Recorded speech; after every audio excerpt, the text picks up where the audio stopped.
Hello बच्चों, स्वागत है आपका अपने चैनल बायोरेल में। आज हम पढ़ने वाले हैं topic that is linkage and recombination. लेकिन उससे पहले हम लोग इसका जो बैकग्राउंड है कि लिंकेज क्या होता है, रिकॉम्बिनेशन क्या होता है, ये जानने से पहले हम लोग थोड़ा पीछे जाएंगे, जहाँ पर we know that Mendel did the experiment on the pea plant and he formulated the three different laws. जो तीन लॉज मेंडल जी ने हमें दिए हैं वो है law of dominance, law of segregation and law of independent assortment. जिसमें से हमें पता है कि law of segregation is the universally accepted law, जिसको कोई भी ऑब्जेक्शन नहीं है।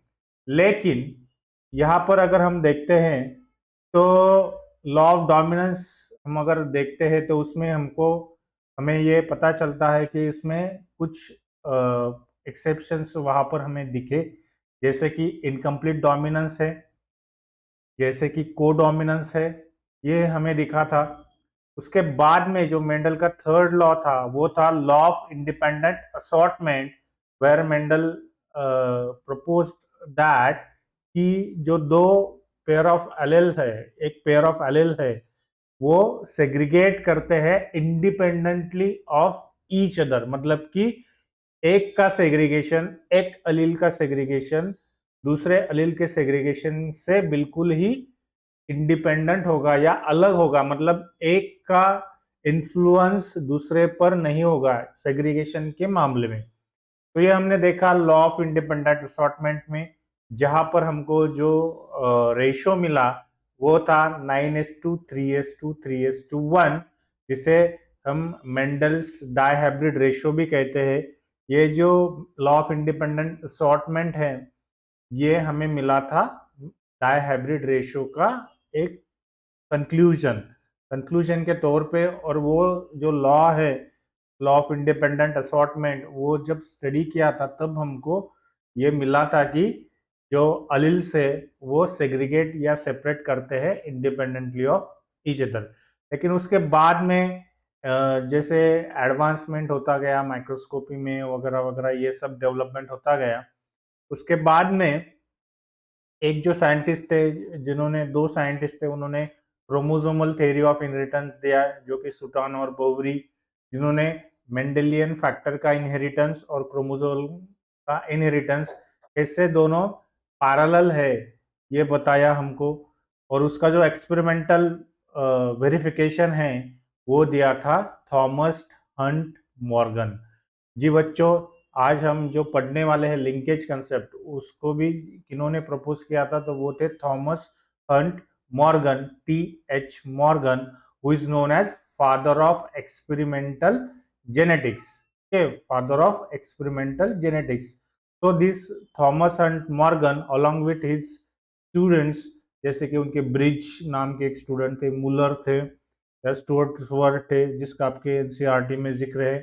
तो उनके साथ में उन्होंने ये काम किया, ड्रोसोफिला पर ये काम किया, जो कि हमने पिछली वीडियो में देखा कि why selected the Drosophila for the study. जैसे कि उस it can be grown on simple synthetic medium, जैसे कि उसको single mating produce large number of offspring, male और female Drosophila can be easily differentiated. उसका जो लाइफ साइकिल था वो सिर्फ और सिर्फ 2 वीक्स का था, इसके वजह से उसको ज़्यादा से ज़्यादा उनकी जनरेशन स्टडी कर पाए। और उसमें जो वेरिएशंस थे, जो सेक्सुअल रिप्रोडक्शन के वजह से जो वेरिएशंस होते थे वो भी इजीली माइक्रोस्कोप के अंदर हम देख सकते। ओके, तो मेन यहाँ पर जो लॉ ऑफ इंडिपेंडेंट असॉर्टमेंट है, जिसका रेशियो हमें मिला था, कितना मिला था बच्चों? हमको रेशियो मिला था law of independent assortment assortment ये जो लॉ था इसका रेशियो हमें मिला था 9:3:1। ओके, ये जो है ये रेशियो हमें मिला था। लेकिन जब मॉर्गन जी ने ये एक्सपेरिमेंट किया तो उनको ये रेशियो नहीं मिला। उन्होंने भी क्या किया, Mendel did what, Mendel studied two pairs of contrasting character at a time. उन्होंने दो कैरेक्टर जो लिए उनका एक टाइम पर स्टडी किया। मॉर्गन ने भी वही किया, लेकिन उन्होंने किया पी प्लांट पर और मॉर्गन जी ने किया fruit fly that is Drosophila melanogaster. लेकिन मॉर्गन जी को ये रेशो नहीं मिला, उनको डिफरेंट रेशोज वहां पर मिले। ये जो typical classical law of independent assortment का जो रेशो है वो इनको नहीं मिला। ओके, तो ये क्यों नहीं मिला, इसका पीछे का जो रीजन है वो है आपका लिंकेज, वो है आपका लिंकेज। ओके, तो लिंकेज क्या होता है बेटा? Linkage is the tendency of genes, tendency of genes to remain together and to inherit together in the next generation. मतलब कि हमने देखा अभी जो लॉ ऑफ इंडिपेंडेंट असॉर्टमेंट में हमने क्या लिया था, राउंड राउंड और येलो सीड्स लिया था। ओके, राउंड और येलो सीड्स, और इसका क्रॉस किया था हमने रिंकल्ड और ग्रीन सीड। ओके, तो इसमें हमको जो मिला था फाइनल फाइनल जो रेशियो मिला था हमको, वो था अपना 9:3:1। 3:1। बच्चों ये क्यों मिला था? क्योंकि वो जो दो जीन्स थे, दो कैरेक्टर कंट्रोलिंग जीन्स थे, जैसे कि round shape of the seed and colour of the seed, जैसे कि राउंड और रिंकल्ड उसका डोमिनेंट और रिसेसिव फॉर्म था, और येलो और ग्रीन उसका डोमिनेंट और रिसेसिव था फॉर्म था। जैसे कि सीड शेप जो था राउंड डोमिनेंट था, और जो रिंकल था वो रिसेसिव था, और जो येलो कलर्ड सीड थे वो डोमिनेंट थे, मतलब वो कैरेक्टर डोमिनेंट था, और दूसरा जो था ग्रीन कलर वो रिसेसिव था। ये मेंडल जी को मिला, इसका रीजन था कि ये जो जीन्स थे they were located on different chromosomes. Okay, they were located on different chromosomes. जैसे कि हम इसको अब ऐसे लिख सकते हैं, देखो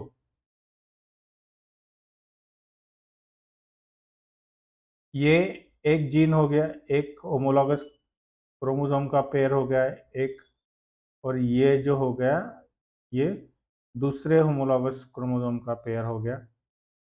एक के इस पर ये जीन आ गया आर, दूसरा इस पर आर, जो कि हम यहाँ पर जो लिख रहे हैं वो F1 हाइब्रिड लिख रहे हैं। F1 हाइब्रिड हमको क्या मिला? Capital R capital Y small Y, ये जो है F1 हाइब्रिड हमको मिला। F1 हाइब्रिड हमको यहाँ पर मिला, और उसका जब सेल्फिंग किया उन्होंने तो उसका क्रॉस उसके ही साथ में किया, तो हमको जो है वो चार अलग टाइप के जीनोटाइप्स मिले, जो हम यहाँ पर पहले देखेंगे कौन से जीनोटाइप्स मिले वो हम देखेंगे। ओके, तो मैं अभी ऐसे लिख रहा हूँ कैपिटल आर, कैपिटल वाई और स्मॉल वाई। अभी देखो यहाँ पर अब आपको सभी के सभी पॉइंट जो है वो क्लियर होंगे। ठीक है, अभी हमको जीनोटाइप्स जो मिले, कौन से जीनोटाइप्स मिले हमको? हमको मिले capital R, capital Y, capital R, capital Y. Okay, capital R small Y, capital R small Y, small R capital Y, small R capital Y, small R small Y. Okay, तो ये white is possible, white was possible because ये chromosome अलग है, ये chromosome यहाँ पर अलग है। मतलब कि ये जो आर है, ये आर ये सिर्फ और सिर्फ इसके साथ न जाते हुए ये इसके साथ भी जा सकता है, क्योंकि ये क्रोमोसोम और ये क्रोमोसोम यहाँ पर अलग है। ओके, अलग है, ये इसके साथ भी जा सकता है। अगर केस ऐसे होता, एक टाइम तक हम देखते हैं बाद में, लेकिन अब तक के लिए आप देखो कि ये जो है ये आर जो है ये इसके साथ भी जा सकता है, ये आर जो है इसके साथ भी गया है। इसके वजह से ये हमको 4 डिफरेंट टाइप्स ऑफ यहाँ पर गेमेट्स फॉर्म हुए। लेकिन अगर हम लोग देखते हैं कि सपोज ये जो आर है, ये आर है और ये वाई है और उसका छोटा स्मॉल आर और स्मॉल वाई, ये एक ही क्रोमोसोम पर प्रेजेंट अगर होंगे, सेम क्रोमोसोम पर प्रेजेंट होंगे, तो ये आर तो इसके साथ जुड़ा हुआ है। ओके, ये आर इसके साथ जुड़ा हुआ है, ये आर इस वाई स्मॉल वाई के साथ जुड़ा हुआ है। तो ये आर इस वाई के साथ कैसे जाएगा?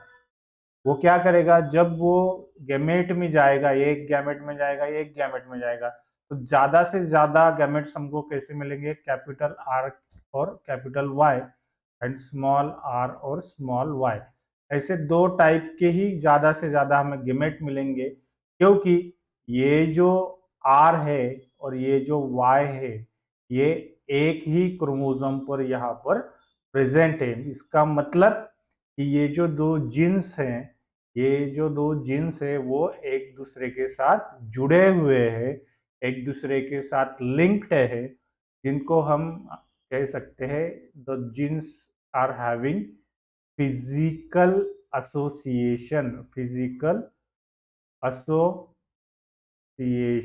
मतलब कि क्या? ये जो आर है ये वाई के साथ जुड़ा हुआ है, ये इसके साथ नहीं छोड़ेगा। ये जो आर है ये इसके साथ जुड़ा हुआ है, ये इसका साथ नहीं छोड़ेगा।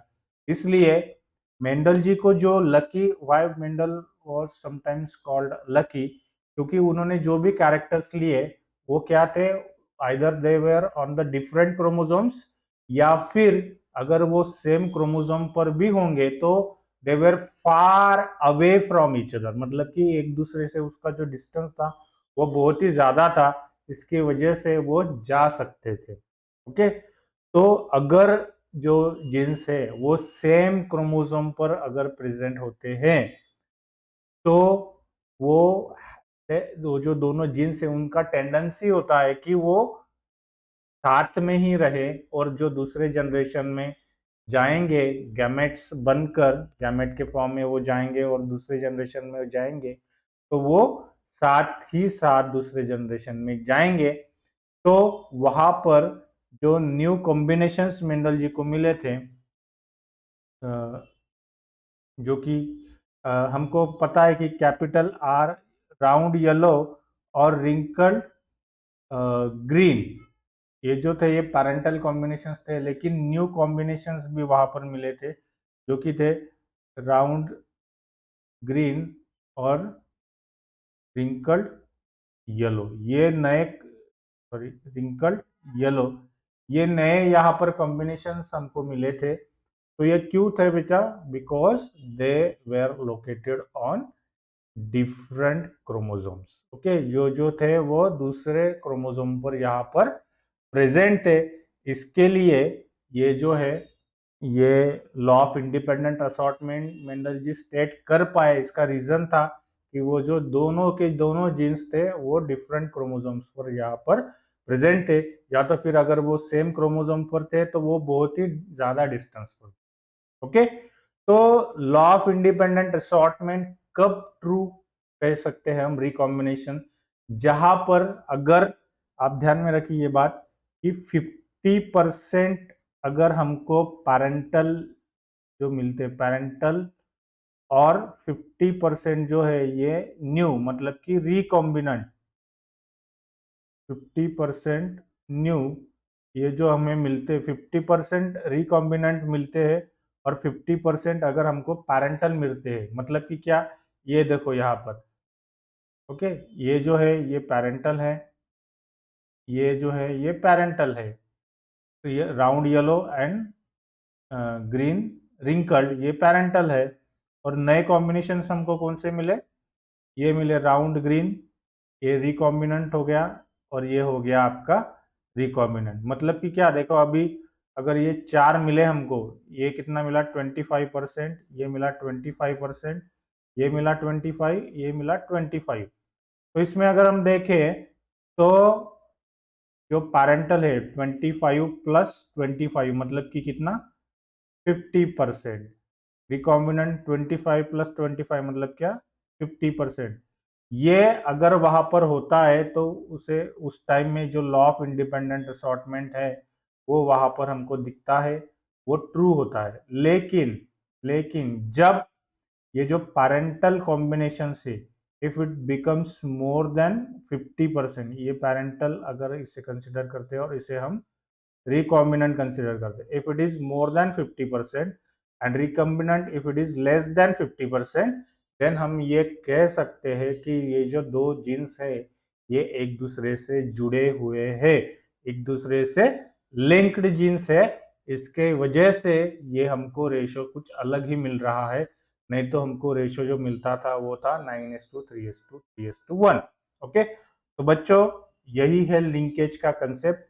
और ये लिंकेज में क्या होता है कि नो डाउट वहां पर पैरेंटल जो होते हैं, मतलब जो पैरेंट में होते हैं वही हमको जो दिखते हैं, पैरेंट में जो होते हैं वही हमको दिखते हैं नेक्स्ट इस जनरेशन में।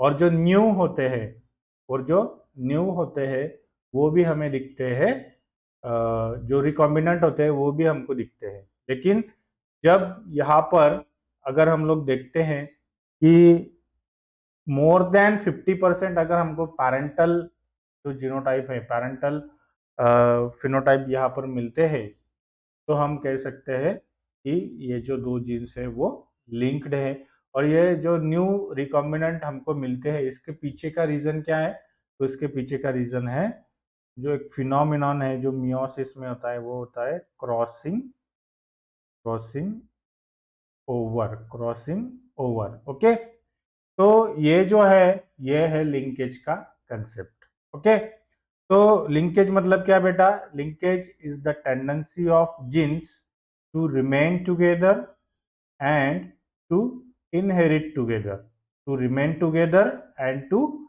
inherit together into the next generation. Now what is linkage? That is nothing but one kind of a association, physical association between the genes on the chromosome. Recombination क्या होता है बेटा, तो जो नया जीन कॉम्बिनेशन यहाँ पर बनता है, जैसे कि इस केस में हम देखेंगे ग्रीन राउंड और येलो रिंकल जो बना था मेंडल के केस में, ये जो है ये न्यू कॉम्बिनेशन जिसको हम कह सकते हैं recombination.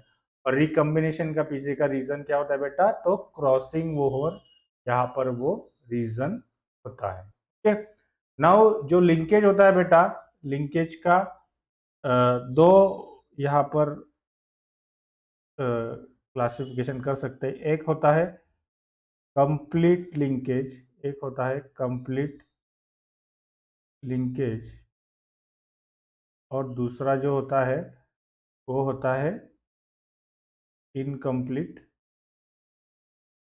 Incomplete linkage, complete linkage. ये जो होता है वो कंप्लीट लिंकेज होता है, ये जो होता है वो होता है इनकम्प्लीट लिंकेज। तो क्या होता है कंप्लीट लिंकेज में, क्या होता है बेटा, जो जीन्स होते हैं, फॉर एग्जांपल हम यहाँ पर लेते हैं,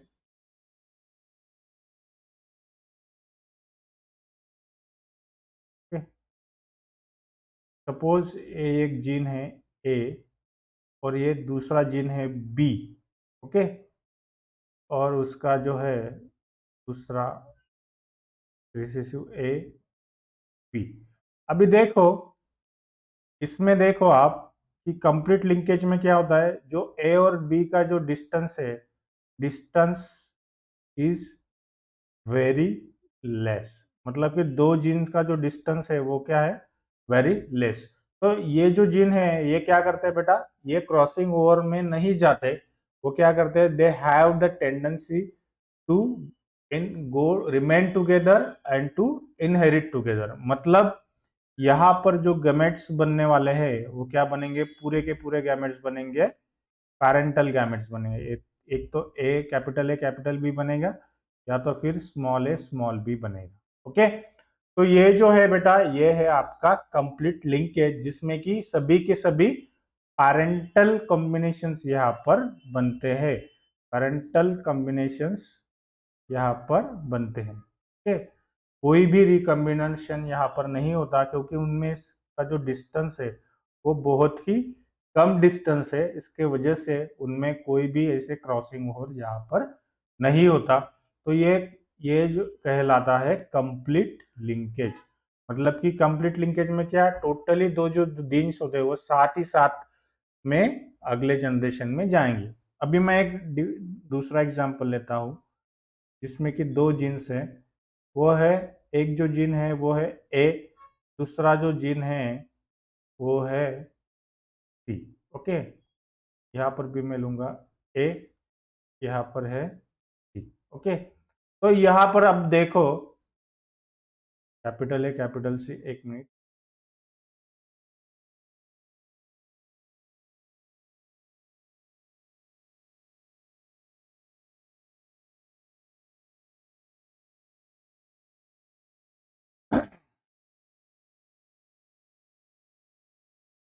ओके, यहाँ पर देखो आप, मुझे सिर्फ यही इरेज करना था।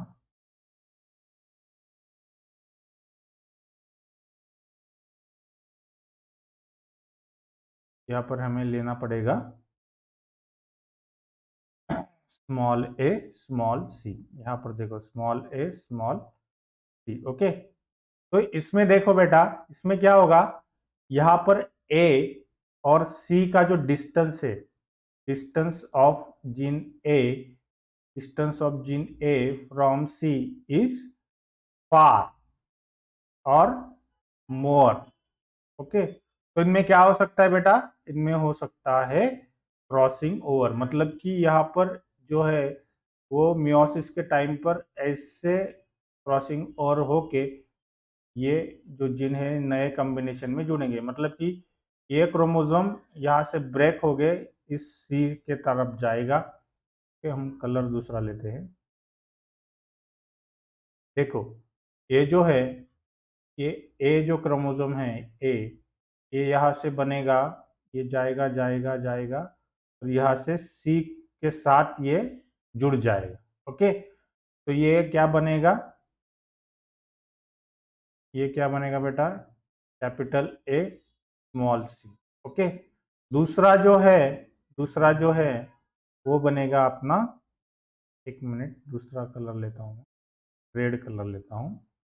दूसरा जो है ये स्मॉल ए जाएगा कैपिटल सी के साथ। ओके, ये जो स्मॉल ए है ये जाएगा कैपिटल कैपिटल सी के साथ, तो ये दूसरा बनेगा स्मॉल ए कैपिटल सी। और ये सभी में नहीं होगा बच्चों, ये कुछ कुछ इसमें होगा, लेकिन कुछ परसेंट में होगा, 20%, 30% में। और जो रेगुलर जो पैरेंटल है वो तो बनने ही वाले हैं, वो है अपने ए, एक मिनट,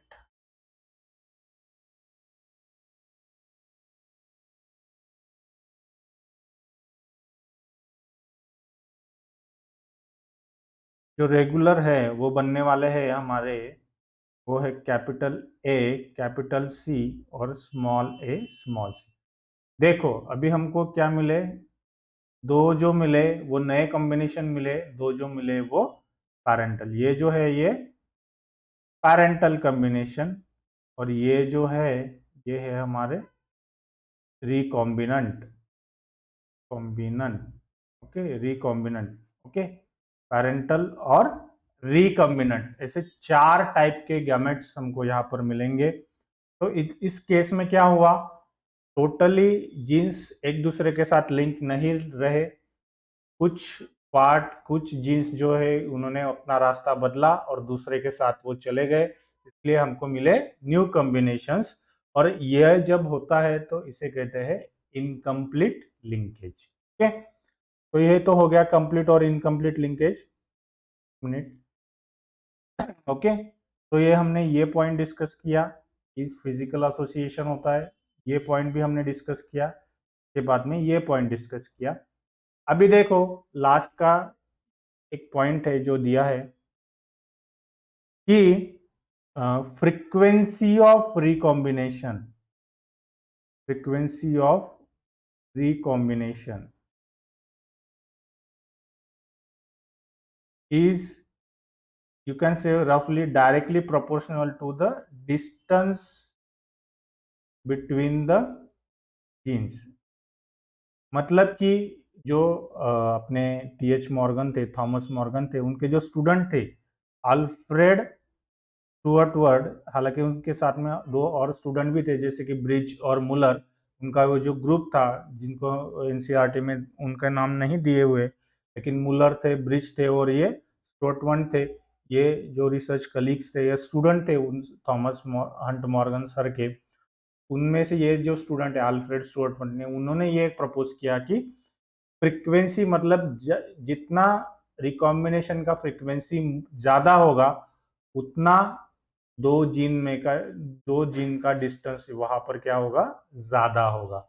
मतलब कि अभी देखो, सपोज यहाँ पर ए और सी का डिस्टेंस मैप यूनिट में हम कंसिडर कर से 25, ओके 25, तो उसका फ्रीक्वेंसी ऑफ रिकॉम्बिनेशन अगर होगा 20%, अगर ये डिस्टेंस होगा 25 का जगह ये होगा अगर 35, तो उसका रिकॉम्बिनेशन भी ज्यादा आएगा, सपोज आएगा वो 35%। सो अगर ये 35% है तो उनमें का डिस्टेंस होगा से फॉर एग्जांपल 40, और अगर उसका डिस्टेंस है 25 तो उसका होगा फ्रीक्वेंसी 20। मतलब कि जितना ज्यादा फ्रीक्वेंसी होगा रिकॉम्बिनेशन का उतना दो जीन में का डिस्टेंस ज्यादा होगा। तो higher the rate of frequency, higher the frequency of recombination, less will be the linked lean. मतलब लिंकेज अगर कम होगा तो फ्रीक्वेंसी ऑफ रिकॉम्बिनेशन ज्यादा होगा, लिंकेज अगर ज्यादा होता मतलब टाइटली लिंक्ड अगर जीन होंगे तो फ्रीक्वेंसी ऑफ रिकॉम्बिनेशन कम होगा। मतलब ज्यादा tightly linked gene recombinant less, loose less linked genes frequency of recombination more. तो ये हो गया बेटा हमारा लिंकेज और रिकॉम्बिनेशन का कंसेप्ट, ओके, जिसमें कि हमने देखा डेफिनेशन ऑफ लिंकेज, रिकॉम्बिनेशन क्या होता है, उसके पीछे का रीजन की, तो अगर वो एक ही क्रोमोसोम पर वहां पर प्रेजेंट होंगे दो जीन्स तो उनमें लिंकेज दिखाई देगा, लेकिन वो भी 100% किस केस में होता है, लेकिन नेचर में ऐसा नहीं होता कि जो लिंकेज है वो कंप्लीटली वहां पर दिखाई देता है, रिकॉम्बिनेशन वहां पर होता है। ये जो हमने केस लिया एक्सपेरिमेंट के लिए, तो इसमें बेटा हम एक और देखेंगे कि ये जो स्टेट है ए और बी, और यहाँ पर स्मॉल ए स्मॉल बी, इसको ये कहते हैं दोनों डोमिनेंट जीन अगर एक ही क्रोमोसोम को कहते हैं तो इसे सिस कॉन्फ़िगरेशन कहते हैं, सिस, या तो फिर कपलिंग कपलिंग स्टेट कहते हैं इसको। और अगर यहाँ पर एक ए होगा और स्मॉल बी होगा और यहाँ पर दूसरा यहाँ पर ए होगा और यहाँ पर कैपिटल बी होगा, मतलब एक डोमिनेंट और एक रिसेसिव होगा तो उसे ट्रांस कॉन्फ़िगरेशन यहाँ पर कहते हैं या रिपल्शन स्टेट कहते हैं, ओके। तो ये ध्यान में रखो, ये एडिशनल है, आपको अगर ध्यान में रखना है तो रखो, ओके। तो यहाँ पर हमने देखा कि लिंकेज क्या होता है, कंप्लीट लिंकेज क्या होता है, रिकॉम्बिनेशन क्या होता है, और रिकॉम्बिनेशन की फ्रीक्वेंसी कैसे हम यूज कर सकते हैं उनके बीच में, दो जीन्स के बीच में का डिस्टेंस जानने के लिए। बच्चों इस वीडियो में हम इतना ही पढ़ेंगे कंसेप्ट। ये जो है ये लिंकेज और रिकॉम्बिनेशन का पार्ट 1 हो गया। पार्ट 2 में हम अलग से देखेंगे कि वो जो एग्जाम्पल आपके एनसीईआरटी टेक्स्ट बुक में दिया हुआ है वो कैसे दिया है, ओके। तो वो डिटेल में हम लोग पढ़ेंगे, इसलिए मैं उस पर अलग से वीडियो यहाँ पर बना रहा हूँ। तो ये जो है ये concept of linkage and recombination part 1 में होगा, और पार्ट 2 में एनसीईआरटी का जो एग्जाम्पल दिया हुआ है वो हम लोग यहाँ पर डिस्कस करेंगे। तो बच्चों इस वीडियो में बस इतना ही। अगले वीडियो में हम लोग डिस्कस करेंगे कि जो पूरा एग्जाम्पल दिया हुआ है ड्रोसोफिला का वो हम लोग डिटेल में वहां पर स्टडी करेंगे। रिकॉम्बिनेंट कैसे आया और पैरेंटल कैसे आया, कितना परसेंट आया, कितना परसेंट रिकॉम्बिनेंट आया, कितना परसेंट पैरेंटल आया, ये सब सब सब हम दूसरे वीडियो में यहाँ पर डिस्कस करेंगे। तो बच्चों, अगर आपको ये वीडियो समझ में आता है, अगर आप इस चैनल पर नए हो तो प्लीज़ इस चैनल को सब्सक्राइब करें, लाइक करें और ज़्यादा से ज़्यादा बच्चों को ये शेयर करिए। और ये वीडियोस जो है ये कम्प्लीटली फ्री वीडियोस है, और आपके मन में कोई भी अगर डाउट हो तो आप मुझे बेझिझक कमेंट बॉक्स में लिखकर भेजिए, मैं ज़रूर ज़रूर ज़रूर आपको आंसर इसके दूंगा। तो बच्चों, इस वीडियो में बस इतना ही। अगले वीडियो में मिलते हैं वो डिटेल एग्जाम्पल के साथ। तब तक के लिए थैंक यू।